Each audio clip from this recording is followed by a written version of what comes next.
కలదు రవంత దర్పము ముఖమ్మున వాక్కున నా మనస్సు నిర్మలినము కాన నా ఆత్మయు హిమస్ఫుట శుభ్రము కాన లౌక్యములు తెలియవు కాన ఉన్న ఒక తెలివిని ఈశ్వరికి అప్పగించినే నిలిచితిగాన నా గుండియల నిండుగా నుండును గాన వేదనలు కలదు రవంత దర్పము.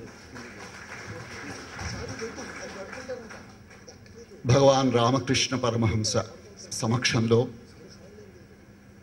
Vivekananda institute of human excellence సంయుక్త ఆధ్వర్యంలో నిర్వహింపబడుతున్నటువంటి కార్యక్రమంలో 800 మందితో ఈ హాలు నిండినందుకు నాకు ఆనందంగా ఉంది.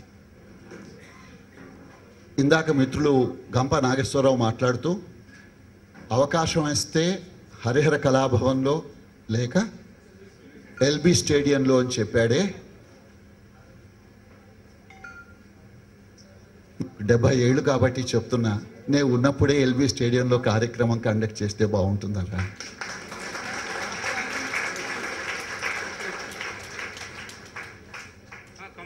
వీలున్నంత తొందరలో కనుక ఎల్బీ స్టేడియంలో మనందరం కలిసి చక్కని కార్యక్రమాన్ని ఉచితంగా టు బి అండర్స్టూడ్ అండర్లైన్డ్ నిర్వహిస్తే ఆ తర్వాత డిఫెన్స్ వాళ్ళని ఒప్పించి పెరేడ్ గ్రౌండ్స్లో పెట్టుకుందాం. ఏమంటారు? Yes, all of us would be working as volunteers if necessary at that time.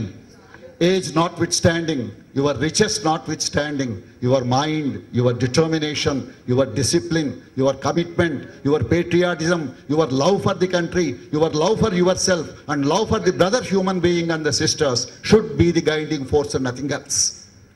That is the only thing that is going to bring about a change, and let's hope that we can give a call for that change. In the name of Vivekananda, Jai Vivekanand, and I begin my presentation. Professor from Osmania University. ముందు ఒక సత్యాన్ని ఒప్పుకోవాలి, ఎందుకంటే చెప్తే తప్పు లేదని అంటారు కాబట్టి. ఇక్కడ ఉన్నటువంటి ఎంబీఏలు, సైకాలజిస్టులు, సోషియాలజిస్టులు, ట్రైన్డ్ ఏది మన జూనియర్ ఛాంబర్ ద్వారా ట్రైన్డ్ ప్రొఫెషనల్స్, వాళ్ళతో పోల్చి చూస్తే ఈ ఫీల్డ్లో నా వయస్సు దాదాపు 8-9 ఏళ్ళనే నేను చెప్పుకోవాలి. అదేమిటి సార్ ఇంత ముసలాళ్ళ కనబడుతున్నారు? Concealing your age. No, I'm admitting the truth. ఎందుకు చెప్తున్నానంటే నాకు తెలిసింది తక్కువ.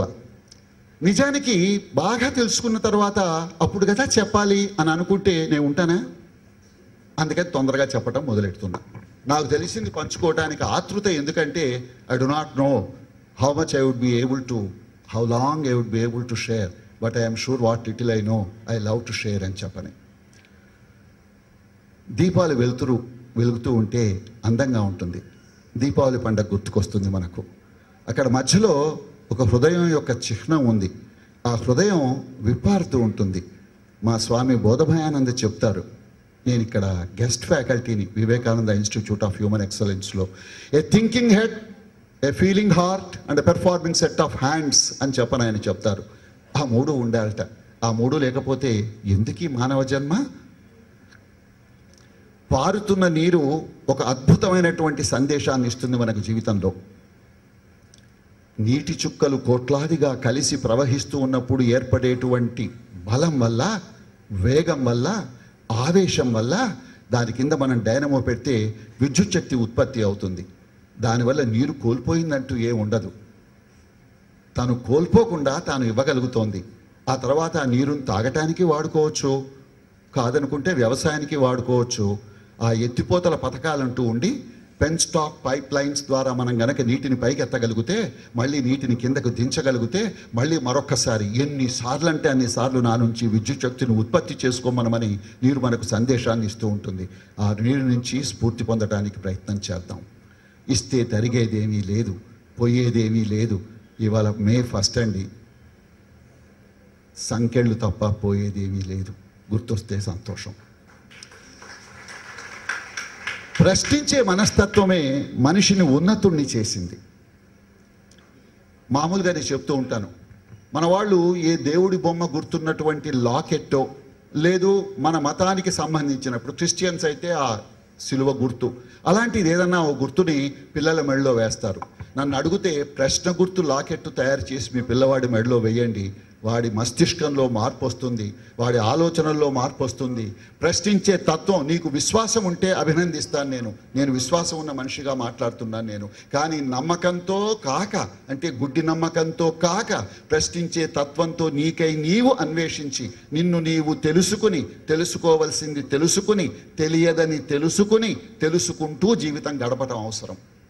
ఫర్ అన్కాన్షియస్ ఇన్కాంపిటెన్స్ నుంచి కాన్షియస్ ఇన్కాంపిటెన్స్కి ఎదగవలసినటువంటి అవసరం ఉంది. ఆ సబ్జెక్ట్ వేరు, ఇప్పుడు మనకు సమయం లేదు. ఆ ప్రశ్నించే తత్వాన్ని మాత్రం ఆహ్వానించమని చెప్తున్నాను.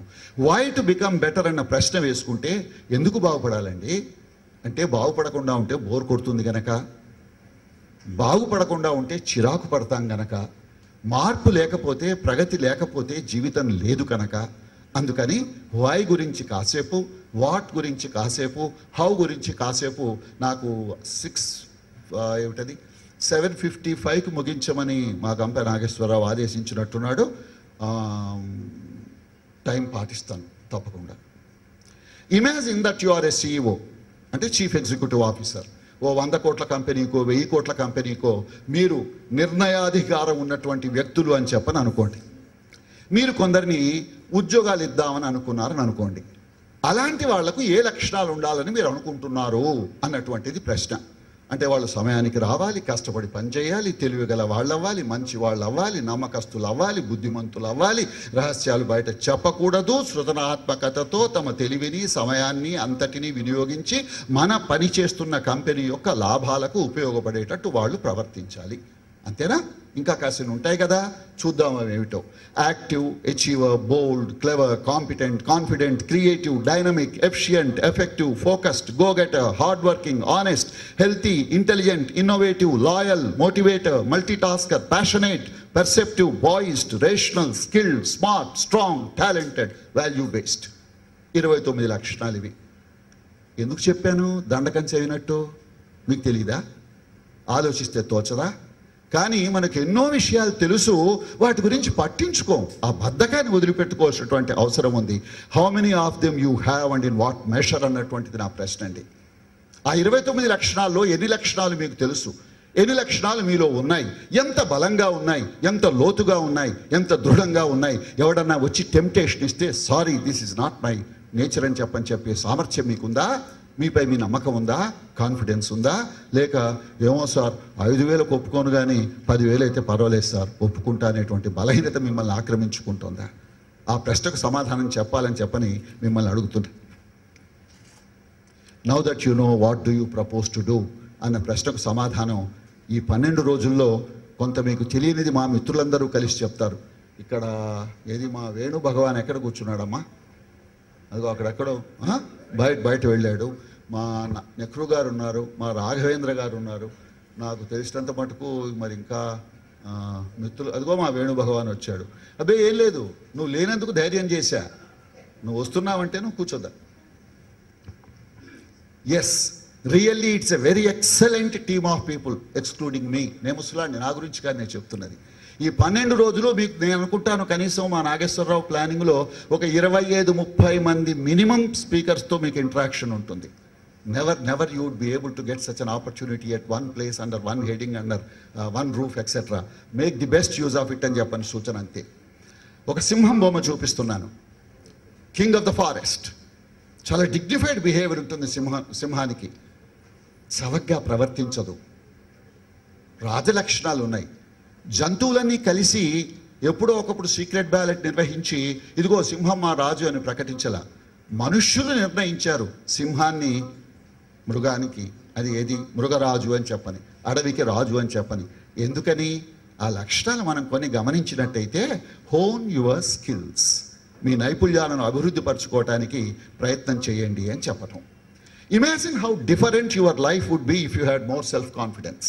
ఒక 5 ఏళ్ల క్రితం, 10 ఏళ్ల క్రితం, ఈ 12 రోజుల్లో మీరు వినబోతున్నటువంటి విషయాలు కనుక మీకు 10-12 ఏళ్ల క్రితం కనుక తెలిసి ఉన్నట్టయితే మీ జీవితంలో ఎంతటి ఉన్నతమైనటువంటి ఉదాత్తమైన మార్పులు వచ్చి ఉండేవో, మీరు మరో 2 కాదు 3 కాదు బహుశా 5-6 మెట్లు ఎక్కేందుకు అవకాశం ఉండేదో వాటిని ఒక్కసారి ఊహించుకోవటానికి కనుక ప్రయత్నం చేసినట్టయితే.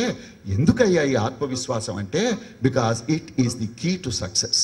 జీవితంలో మీకు విజయాన్ని చేకూర్చిపెట్టేటువంటి సామర్థ్యం సెల్ఫ్ కాన్ఫిడెన్స్కి ఉంది. We need confidence and not diffidence అని చెప్తూ ఉంటాం. అంటే అర్థం ఏమిటి? మనకు ఒక పెద్ద ఇన్ఫీరియారిటీ కాంప్లెక్స్. ఫలానా ఊళ్ళో పుట్టాను, గ్రామంలో పుట్టాను, తెలుగు మీడియంలో చదివాను, అమ్మ కాలేజీకి వెళ్ళాలా, నాన్న ఏదో చిన్న మామూలు ఎడ్యుకేషను, చిన్న ఉద్యోగం, చిన్న వ్యాపారం, అందుకే నేను ఇంతకన్నా ఎలా ఏం సాధించగలను? Get out of that. ఆ విష సర్కిల్ నుంచి బయటపడటానికి ప్రయత్నం చేయండి.